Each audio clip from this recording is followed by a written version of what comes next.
esperando que este programa sea estimulando el intelecto, la curiosidad. Queremos empezar con estas temáticas. Antes de todo eso, presentarnos. Mi nombre es Luis, Pastor Carlos González, y a mi izquierda tengo a Cristian. Sí. Junto con ello, también agradecer, antes que se nos olvide, al Ministerio Retorno, que nos ha apoyado con esta cita, con la iluminación, con los videos. Toda esta edición es hecha por el Ministerio Retorno, que se preocupa de todo este tipo de trabajo audiovisual, apoyando y bendiciendo a quienes quieran compartir, principalmente del Señor Jesús. Bueno, a propósito de eso, queremos introducir un tema que es la figura mesiánica, la figura que viene a salvar, la Claro. figura que viene con la llave de las soluciones. Y todo eso en relación a las películas, a los libros, a la política, en fin. Así que ahí hay harto material que queremos compartir con ustedes. Antes de esa introducción, no sé si quieren decir algo. Decirle buenas noches primero a todos, ¿cierto? Agradecido que nos puedan estar mirando y chequeando lo que vamos a compartir este día. Las películas son interesantes, pues, ¿cierto? Mueven multitud de gente. Las películas son bastante, Claro. digamos, comunicativas, en el sentido de que no solo escuchamos personas hablar, sino que hay un accionar, hay una interactuación entre las personas que vamos al cine y la pantalla, que es importante darnos cuenta. Pero la mayoría tiene algo importante que se ha, digamos, cubierto a través de los años, que es la figura de un libertador. Las películas son atractivas con la figura de un libertador. Es interesante eso, ¿no? ¿Qué les parece? Claro, y aportar un poquito también en la introducción, decirles que gracias al Ministerio Retorno y todo, hay un montón, ustedes no lo ven, pero la magia del cine hay un montón de iluminación, hay un montón de personas, hay personas que nos hacen un cafecito, nos dejan acá, ya, para hacer todo un poquito más ameno. El tema es bien interesante porque creo que hay mucha expresión artística que el hombre tiene dentro de sí y quiere expresar para dar la idea de que no estamos completos, no estamos satisfechos, estamos buscando algo que nos identifique en el sentido de que necesitamos un redentor, necesitamos una figura mesiánica en nuestras vidas, y eso lo podemos ver en mucha literatura, ¿cómo se llama? Pinturas, y ahora quizá un poquito más cercano, música, y quizá un poquito más cercano a la gente, obviamente, el tema del cine, el tema de las películas. Entonces hay un montón de figuras mesiánicas o de figuras de una persona que nos va a libertar, que va a luchar por nosotros y que nos va a representar y nos va a llevar también a una calidad de vida mejor, a un nuevo planeta, a un nuevo estabilidad, y que va a hacer las cosas mejor. Pues esto se repetía y se repite también esta figura, no solamente en lo que estábamos hablando en un principio, en una figura artística, sino que también eso se repite mucho en las figuras históricas, en lo que nos ha pasado como humanidad también. Claro, ahí quiero dar algunos ejemplos para fundamentar este tema. Por ejemplo, dentro de la misma mitología de las culturas, tenemos, por mencionar algunas, son muchas. En la mitología griega tenemos a Perseo. Perseo, para los que no recuerdan, es aquel que le corta la cabeza a Medusa con la finalidad de salvar. En él también había una profecía.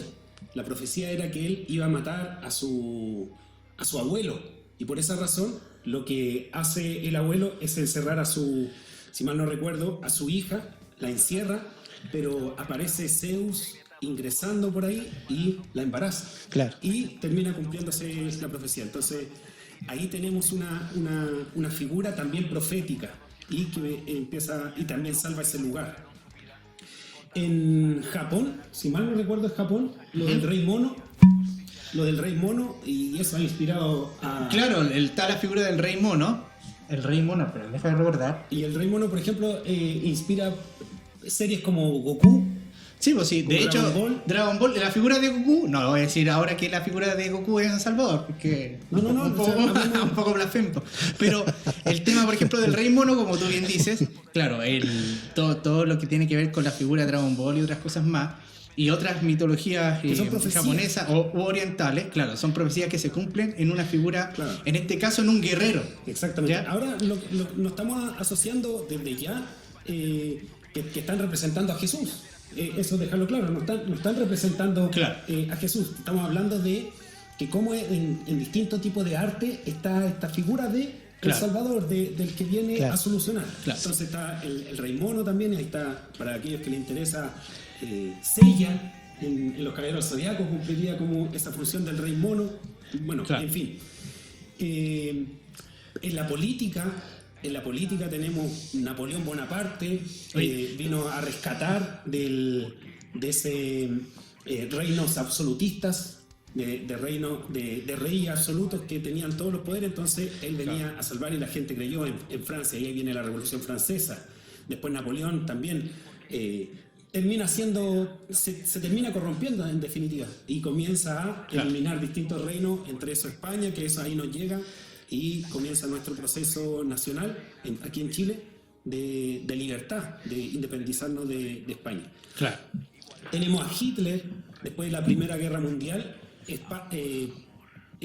Alemania queda muy en el suelo y viene Hitler a querer levantar. Entonces, después conocemos obviamente lo que pasó con Hitler. Lenin en Rusia.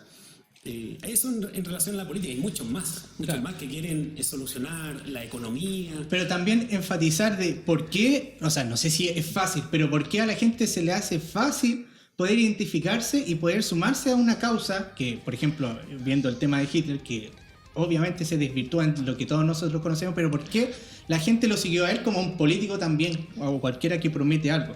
Porque en el ADN de la persona, dentro de su interior, no se siente satisfecha o no se siente completa y busca una figura redentora o una figura mayor a la suya para adorar. En un momento, un ejemplo nomás de una película, Los Vengadores.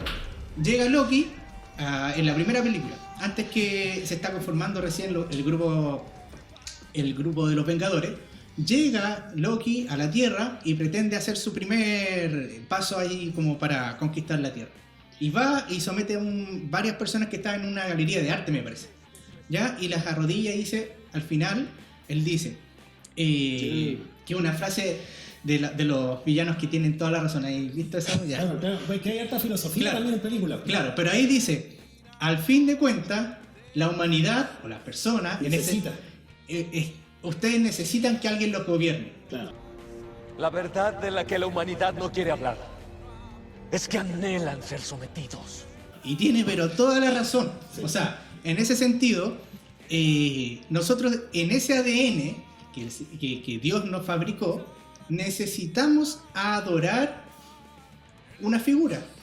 Obviamente nosotros nos sentimos satisfechos y en nuestro cuadro humano de adorar a aquel que se supone que tenemos que adorar. Pero también buscamos esa figura erróneamente también en otra figura. Claro. Ahora bien, y le doy el pase, que tengo más ejemplos, pero tampoco hemos mencionado lo que es el Mesías.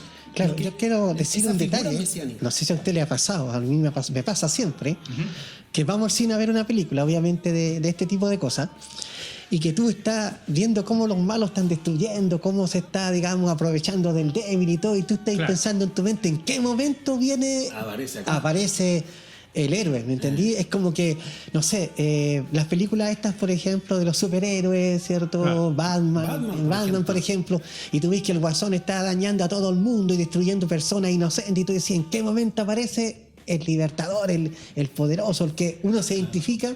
Porque creo que de alguna manera nosotros odiamos la maldad.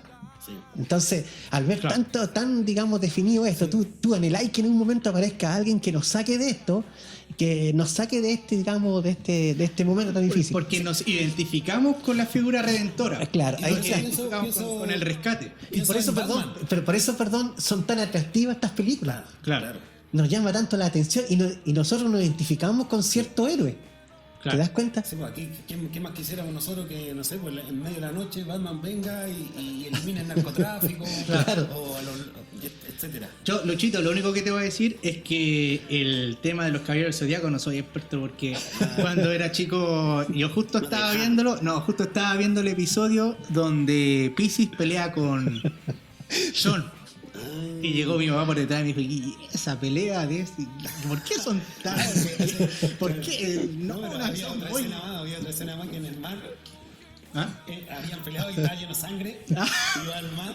Ah, sí, pues va al mar y dice, no, yo tengo que purificar mi cuerpo y se va al mar y después llega Seiya y le dice, pero ponte tu armadura para pelear nuevamente. Y el loco dice, no, pero aquí estoy, pero ponte tu armadura. Y el loco no se pone la armadura y está como 3 minutos ahí. Sí, pues y mi papá, en una de esas situaciones incómodas, dije, no veáis, estos monos son muy homosexuales. Así que yo después vi las 12 casas cuando ya era grande. Ya. Claro, Pero sí, bueno, o sea, pero tú así estás que- viendo Dragon Ball y están en plena pelea y justo aparecían los papás y estaba ahí el maestro Rochi. Claro. Viendo cómo hacían fitness en la... Claro, situación incómoda, pero... ¿Qué es lo que sería un mesías? ¿Qué significa, en definitiva? Bueno, Mesías, dando digámoslo así, un estricto rigor de las escrituras, lo que es un Mesías, la palabra Mesías significa ungido. O sea, ungido, la idea tiene para una misión específica. Mm, O sea, eso es importante tener en mente, una misión específica. O sea, dentro de todos los ámbitos, digamos, siempre hay alguien que tiene una misión específica o que tiene dones de misión específica. Por ejemplo, hay políticos que nacen con esto de la carisma. política, tienen carisma, que Claro. arrastran atrás sí montones de personas. O sea, Pobres. claro, tienen pero otros Claro. no. Entonces, en este caso, las películas reflejan muy bien esto, muy bien, digamos, un líder, una persona que te entiende, que llega a un punto que es capaz de dar la vida por las personas, que no piensa en sí mismo, sino en los demás. Entonces, eso tiene sentido, digamos, lo que es un Mesías. O sea, Al que necesitamos. al que necesitamos. Claro. Como dicen por ahí, tenía un amigo que me decía cuando yo le regalaba una bebida, algo en el trabajo, o le regalaba un sándwich y me decía, este es el hombre que esta empresa necesita. claro. Ya, entonces esa figura de aquel que está preparado para una misión. Claro. En la Biblia aparece aquel que... Claro. ¿Qué es lo que es ungir también? Claro, ¿O qué es lo que era esa acción? la acción de ungir tiene que ver con potenciar, si usamos la palabra potencial, o otra palabra más como preparar a alguien para una misión. Ya. O sea, ungir quiere decir que cuentas con el respaldo de alguien más poderoso que tú. O sea, es como decimos, yo vengo en representación de. Ungir es vengo en Claro. representación de. Es importante Claro, porque... estamos ocupando esa palabra, pero esa palabra creo que es exclusiva de la Biblia. Claro. Lo del ungir. Claro. ¿Y qué acción se hacía para ungir? Se vertía aceite sobre las personas, que era una representación obviamente del Espíritu Santo que te capacita a ti para cumplir esta misión específica. Claro. ¿Me entiendes? En los superhéroes, la unción de ellos es digamos, un poder que se le dio sobrenatural. Algo distintivo. Algo distinto a El los hombre seres araña. humanos normales. El hombre araña, por ejemplo, él tenía una unción. Él lo picó una araña, ¿cierto? Y tomó los poderes de una araña radioactiva y se convirtió en una persona que tenía los 5 sentidos mucho más agudos, 10 veces más agudos que un hombre normal. Claro. Entonces, Capitán América. claro, ¿me entiende? Ese tipo de cosas. La Biblia habla que Jesús fue dotado o lleno del Espíritu Santo y tenía cosas que los seres humanos normales no tenemos. Por ejemplo, el amor que él desarrolló por los seres humanos era diferente al que yo desarrollo como persona común y corriente. Era diferente. Jesucristo siempre tuvo una visión clara y precisa desde que nació hasta que resucitó. O sea, siempre lo tuvo y siempre lo ha tenido. O sea, él sabe a dónde iba. En ningún momento dejó de, digamos, de decir, no, parece que yo perdí el rumbo. No, él siempre tuvo una misión clara y específica que nunca abandonó. ¿Me entiendes? De hecho, a veces las personas piensan, así a grosso modo, que como que el Señor descansó, como que el Señor ya después de la resurrección, después de rescatarnos, fue a descansar. Ahora está descansando. No, la Biblia dice que no está descansando, sino que está sentado a la derecha del Padre, intercediendo como un abogado, ¿cierto? ¿Cuál es el abogado que defiende a las personas? Hay un fiscal. El fiscal, ¿qué es lo que hace? El abogado fiscal, ¿cuál es su trabajo? Investigar, ¿cierto? Los hechos. Claro. Y hay uno defensor. Ya. Jesucristo es el trabajo del defensor, está constantemente defendiéndonos a nosotros delante del Padre. Y es importante tener en mente esto, ¿ves? Satanás sería el fiscal. Porque Satanás viene a ser el que te acusa a ti. Pues. Dice, ahí está tu hijo, mira lo que está haciendo. O sea, entonces ahí tienes la idea tú precisa de esto, ¿ves? Ahora, la visión de nuestro Señor Jesucristo es importante porque lo que tú decías, el mundo necesita un Salvador. Y como nosotros fuimos creados por Dios, hay que tenerlo claro esto, aunque los evolucionistas digan que descendemos de algún tipo de animal o algo así, eso es totalmente incomprobable. Y nosotros tenemos la esencia de Dios nosotros. Y esa esencia nos lleva a buscar a alguien superior, como decía el Cristian, para adorar. Claro. Y por eso el mundo necesita alguien mayor, y ese alguien mayor tiene que darte a ti una seguridad, tiene que darte a ti esperanza, tiene que darte a ti una dirección. Una autoridad. Por eso la gente está dada a las películas que tienen que ver con esto. Porque, volviendo al tema de, por ejemplo, Batman, que es mi superhéroe favorito, él cuando lucha, ¿cierto? Y te da la mano para levantarte, está diciéndote, yo estoy por ti, yo te defiendo a ti, criatura digamos débil, yo estoy contigo. Ya. Claro. Lo mismo hizo el Señor Jesucristo, o sea, Él representa esto, que el amor de Dios, ¿cierto? Para venir a rescatar al hombre que perdió el blanco, en Génesis capítulo 3, que pierde el blanco, ¿cierto? Y se desvía de la comunión con Dios, ¿cierto? Se desvía por el pecado. Entonces, el Señor vino a hacer esta figura, ¿me entiendes? Que te trae la visión, y la visión es, yo te doy vida eterna. O sea, sígueme a mí, ¿cierto? Cree en mí, como Jesús le dijo a Marta, ¿cierto? Si crees en mí, ¿cierto? Aunque esté muerto, Lázaro vivirá. O sea, ese se llama cuando alguien tiene una visión para entregarte a ti y que tú sigues esto. ¿Me entiendes? Sientes esa, digamos, esa unción, ese poder, ese cuidado que Él te brinda, para que me entiendas. Claro, ahí ya entramos como en esa figura de Jesús. Entonces, en Jesús también tenemos una serie de patrones que se van dando y que después aparentemente en literatura, en películas, en el arte, se van como replicando o van siendo inspiradas en ella. Por ejemplo, el Mesías también está asociado comúnmente con profecías. Claro que sí. ¿Sí, verdad? Sí, completamente. O sea, yo quiero recomendar a las personas que a lo mejor ya la vieron, que estábamos comentando antes de comenzar el estudio, digamos, antes de comenzar este programa.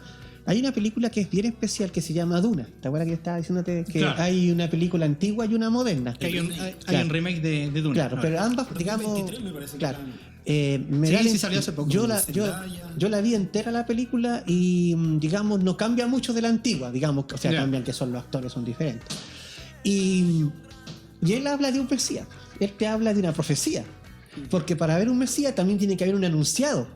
Claro. Un anunciado, digamos... Es que igual, estratégicamente, yo creo que todas esas películas, como las que vamos a ver después un poquito más adelante, toman algunas referencias, claro, unos patrones, algunas referencias bíblicas incluso, de que el Mesías va a tener que cumplir con ciertos requisitos que va a tener que cumplir, o sea, que va a tener que que va a tener que cumplir que son evidencias. y que son evidencias como para, ya, esta es la persona. Claro.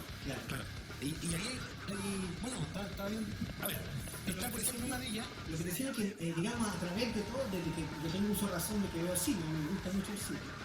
Siempre hay, a cada cierto tiempo aparecen películas en ese tipo de tono. Ya. Siempre aparecen películas, digamos, Duna. Claro, por ejemplo, Duna. Y otras más que, claro, que recomiendan que de repente tiene que aparecer alguien que sea el rescatador o el libertador de situaciones que se están dando y que son difíciles o que están oprimiendo al pueblo. Entonces aparece un señor. Por ejemplo, mira, Eso de opresión. claro, hablemos Claro. de Robin Hood. Robin Hood, por claro, ejemplo, si tipo, te das cuenta, época Robin medieval. Hood, medieval, te das cuenta de que aparece un hombre que el cuento decía que robaba a los ricos para dar a los pobres, en el sentido que los ricos estaban esclavizando y empobreciendo a las personas. Claro. Abuso. Entonces, ¿me entiendes?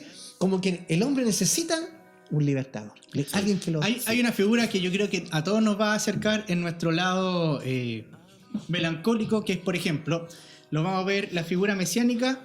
Yo sé que nos vamos a extender en otras películas, pero hablemos un poquito de El Rey León, película que todos vimos cuando éramos chicos y que todos lloramos con la muerte de Mufasa. Eso no, nadie, Si alguno no la nadie, vio, se me va. no, eso no, si todos la hemos visto y ningún macho alfa podría decir que no lloró con la muerte de Mufasa. Eso es mentira. Pero la cosa es que tenemos esta figura de un pequeño cachorrito que se iba a convertir en la próxima generación del rey que tenía que gobernar ahí, que fue anunciado proféticamente, que El rey de vino- la sabana. claro, que Comúnmente dice el rey de la selva, y en la selva no hay leones. sí, no, pero ahí era todo un contexto africano, si está bien hecha en la película. Pero como estábamos viendo la figura antes, él fue ungido por el mono Rafiki, lo presentó, ya faltó que solamente en esos rayos de luz que le llegó, que dijera este es mi hijo amado y cosas así, pero tenemos ahí la figura de Sarabi, que era la mamá, que también podría representar a, no sé, por la Virgen María o algo así. El mono era el sacerdote. El mono era el profeta o el sacerdote, que era bastante místico. Simba vendría siendo como la figura de Jesucristo. Y Mufasa vendría siendo como la figura de Dios. Claro, ahí están los patrones. Ahí están como los patrones. Y ya sería un éxito, porque resulta. Claro, porque nos identifica igual. Sin embargo, también está toda la historia de que en algún momento Simba, engañado por su tío, que también quería usurpar el trono, tal como Satanás hacia el Señor, lo engaña, lo tira mediante engaño, lo tira a una parte ahí y se pierde durante un buen tiempo, pero él tiene que retornar porque él es el que va a liberar a su manada y al reino de los animales para poder ser el gobernante y sacar el gobierno que está ahora, que era de Scar, su tío, y recuperar el ecosistema y todo el ecosistema que estaba ahí, porque el Scar había agotado pero todos los recursos y había hecho un muy mal Una gobierno. alianza con Claro, la hiena. entonces él Hay que llega mantener el equilibrio. y hay que mantener el equilibrio. El equilibrio, sí. Y él le da la solución y la redención a su pueblo. Exactamente, sí.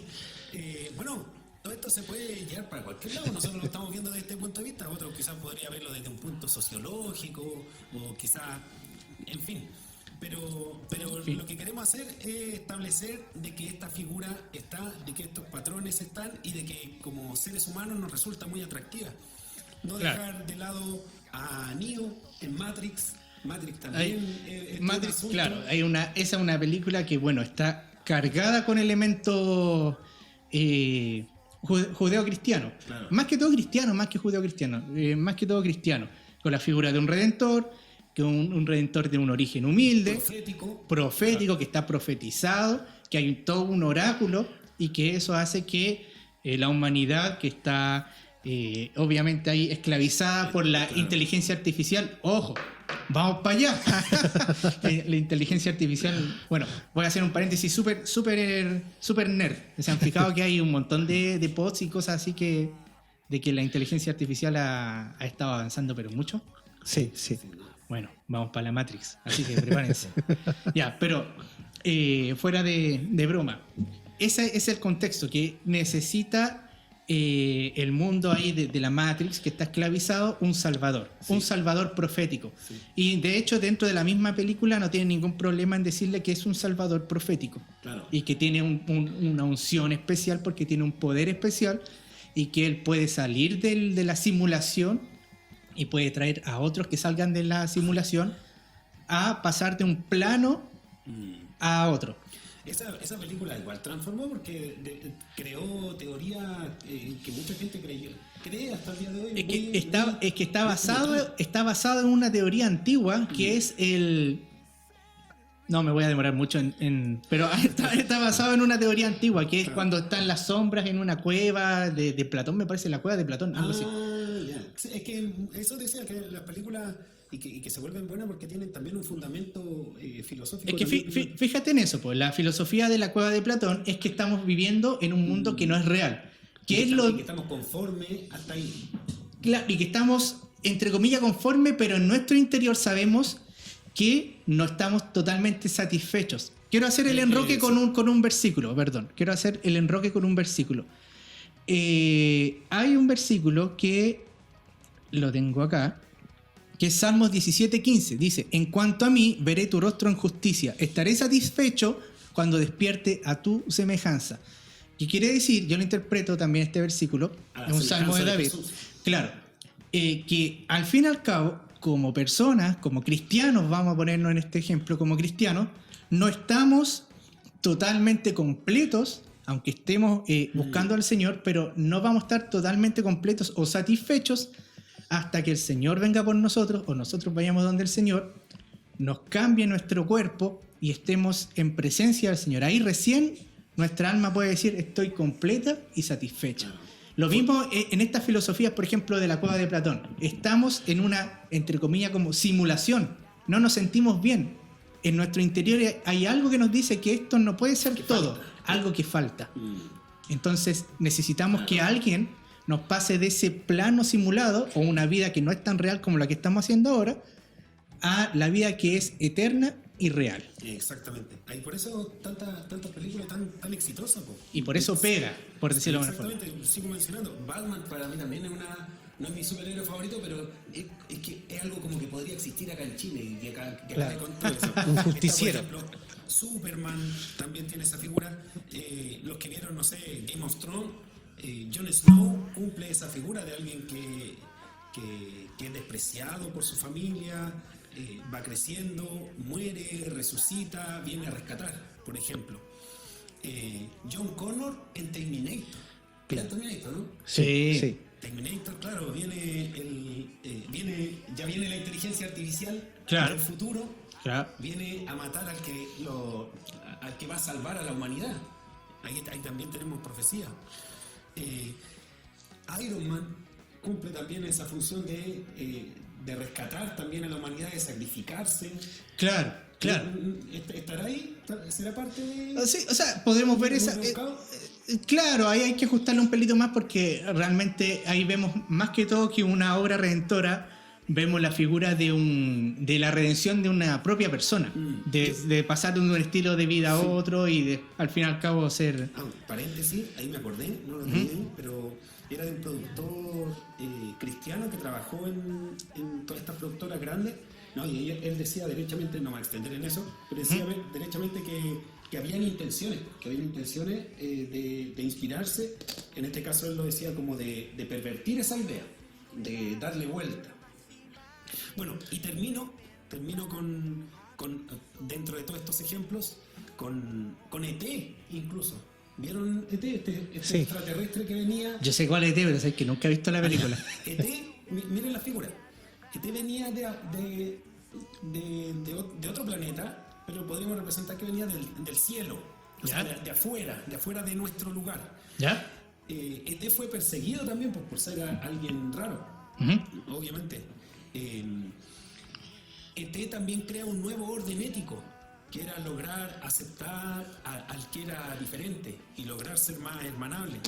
ET tenía poderes sobrenaturales. ET murió y también después resucitó.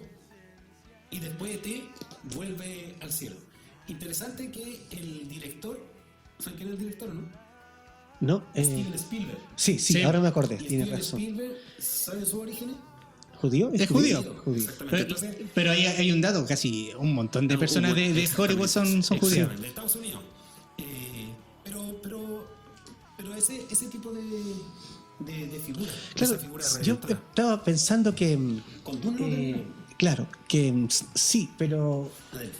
los libertadores tienen que tener algo que lo identifique, algo que demuestre, algo que caracterice al personaje como libertador. Y esas son las profecías. Claro. O sea, sin Van de la profecía... mano. Es que tiene que haber un anunciado. Tiene que Claro. ver en todos los, digamos, personas que hacen algo por la humanidad, por decirlo así, es porque antes estaba predicho que iba a pasar. Es importante tener en mente eso. O sea, las películas usan mucho estos términos. El caso de Duna, como te digo yo, la película Dunas, habla de un Mesías, pues, habla de un hombre que había sido profetizado por el oráculo. Y es importante tener en mente esto porque en eso se están basadas casi todas las películas. Por ejemplo, lo que te decía yo del caso de Duna, que la película moderna, ¿cierto? Te habla de una persona que va a pasar por varias pruebas y que va a demostrar quién es él. Una de las pruebas, como dije yo, es un veneno que le ponen y no muere. Domina también un gusano, esos gusanos que estaban en la arena. ¿Ya? Entonces, cuando hablamos del Señor Jesucristo, Él también tiene cosas que cumplir. Porque acuérdate que se podía levantar, de hecho hoy en día, y la Biblia habla que se van a levantar muchos libertadores diciendo yo soy. Claro. Pero no tienen la capacidad ni el respaldo hacia atrás de que la profecía los anuncia a ellos. Es importante tener en mente eso. Claro. Y eso te da a entender de que el libertador que necesitamos tiene que tener un respaldo hacia atrás. Alguien tiene que haber hablado de él y que esté escrito. Y esa es la diferencia que se hace con todos los demás, con el caso de nuestro Señor Jesucristo. Él tiene, digamos, se identificó con la profecía y la cumplió además. Que es importante tener en mente. O sea, la figura de nuestro Señor Jesucristo tenía que pasar por pruebas. Por pruebas tangibles de que Él era el Mesías, el ungido, digamos, el hombre que Dios preparó, al que esperábamos. Es importante ese detalle porque las películas que, por ejemplo, volviendo a Duna, ¿cierto? Las personas esperaban que eso pasara. Pues ya, tú eres el elegido, ok, pero domina, por ejemplo, el gusano. Comprueba, ¿entendí? Cumple con la profecía. Cumple con la profecía. Pero. Estábamos hablando también de Duna y había un simbolismo en que pudiese dominar un gusano gigante, me parece. Claro. ¿Ya? Claro, ¿Cómo era ese claro. simbolismo? Es que en realidad la arena estaba llena de gusanos. Claro, vivían gigantes, pues, eran gigantes. Como serpiente. Como serpiente. Anaconda Entonces, ya. claro, entonces era como hacerse uno con ellos. ¿Me entendí? O sea, esa es porque los demás no podían. Pues claro, ¿me entiendes? O sea, tiene mucho que ver con, digamos, la gente lo único que esperaba era se lo va a comer y se acabó, pues. Claro. O sea, y esa es la idea. Por ejemplo, mira, llevándolo a la parte más difícil de la comprobación de que Cristo es el Mesías. La parte más difícil no fueron los azotes. La parte más difícil para comprobar que Jesús era el Mesías era la resurrección, pues. Claro. Porque ¿quién había vencido la muerte? O sea, Eso era una imposibilidad. claro, por ejemplo, Claro. lo mismo. ¿Quién va a dominar este gusano? A ver, tú dices que tú eres el Mesías, domínalo, po. Domínalo. O sea, y fíjate que en la película ponían en la arena como ponían un aparatito que hacía sonar una sonda. ¿Cachai? Y ahí aparecían los, o sea, Que alteraba. claro, que alteraba. Entonces, Claro. todo un sistema, digamos, No he visto Duna, la voy a ver. digamos que pasaba, ¿me entendí? Además, también luchaban por el agua. El agua era necesaria, Claro. digamos, ¿me entiendes? Entonces, nuestro libertador, ¿cierto? Al resucitar de entre los muertos, él se demuestra a sí mismo como el hombre que realmente nos va a salvar. Pues. Acá O sea, Jesús, quizás la misma figura llega a dominar a alguien que nos tenía oprimido. claro, porque mira, lo que el Cristian decía, por ejemplo, eso de la cueva esa de Platón. De de Platón. Platón, que el Señor quiere uno decir, no se conforme con este mundo, pues, no se conforme con esta vida, Claro. porque yo les vengo a mostrar otra. ¿Entendí? Y prueba de que yo los voy a llevar a otra vida mucho mejor, es la resurrección, pues. Porque si no es resucitado, no tendríamos la posibilidad de nada, pues. Hubiéramos dicho, una persona que vino, no, pues nada más, no era el Mesías. No sé si me entiende, lo mismo en las películas. ¿Qué nos ofrece ¿Qué nos Mesías? ofrece este Mesías? Claro. Bueno, hay una serie, pero podríamos centrarnos en alguna. Quiero introducir a Tolkien. Ya. Tolkien no le gustaban las alegorías. La alegoría entendemos como un ejemplo de algo real. Pero Eso antes es que una eso, alegoría. ¿quién es Tolkien? Para la gente que quizás no... J.R.R. Tolkien, un escritor inglés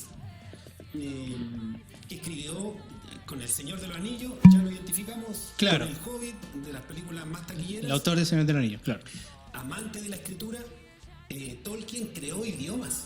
no solamente creó idiomas, sino que hizo su escritura. Claro. Por ahí hay una película, una película sobre él, biográfica, y una de las cosas que él la dijo y la representa ahí en la película era que una de las maneras, lo que él quería hacer en definitiva era lograr mostrar el idioma que creó, y entre eso lo plasma en el Señor de los Anillos. Le gustaba tanto lo que tenía que ver con el idioma que empezó a estudiarlos, estudiar varios. Entre eso, por ejemplo, en el Señor de los Anillos, la escritura de los elfos la escritura asemeja como vientos. Entonces son más alargados, ese tipo de cosas, pero es un experto. Y, perdón que te interrumpa, y haciendo el contraste de eso, la escritura de los elfos representa como el viento, pero la escritura de los de los orcos, ya, que es como una cuando toman algo y lo pervierten, ¿Corrompen? es una claro, es el lenguaje de los elfos, pero corrupto. Se asemeja más a un idioma como gutural. Claro. Bueno, es todo un universo que creo. Sin hacer una gran biografía de él, inglés, escritor, maestro de Oxford, muy joven. Él fue como un decano, no recuerdo el nombre, pero siendo menos de los 40 años, logró algo que otros consiguen a los 50 dentro de la universidad.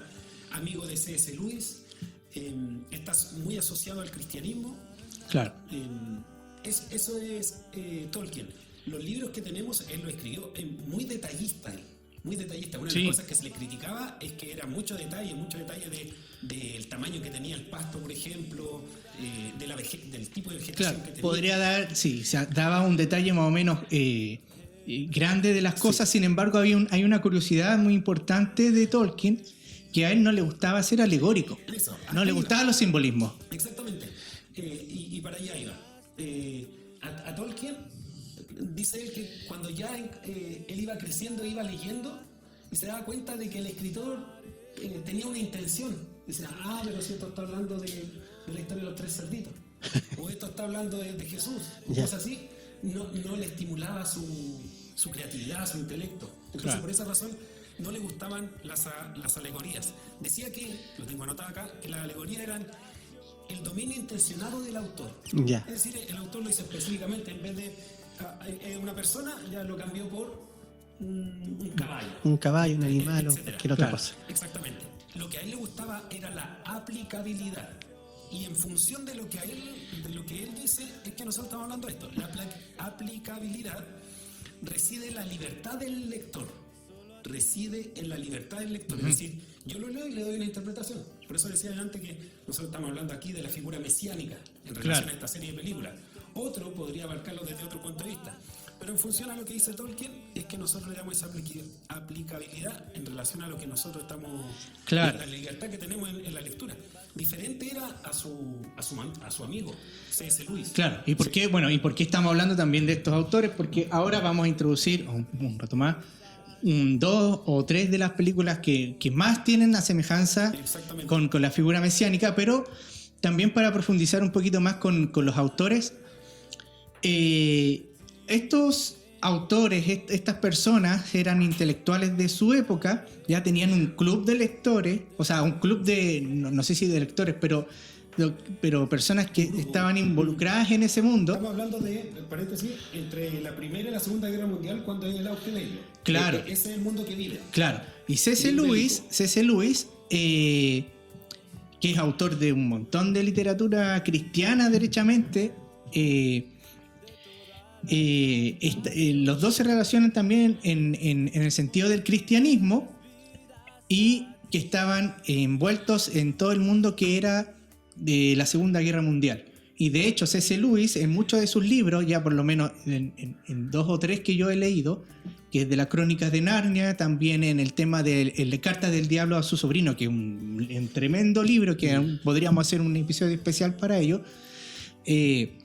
La trilogía del Cosmo también. Claro, está influenciado por estos acontecimientos, estos bombardeos que se produjeron ahí en ese país, y eso lo plasma también en sus libros, en ¿cómo se llama?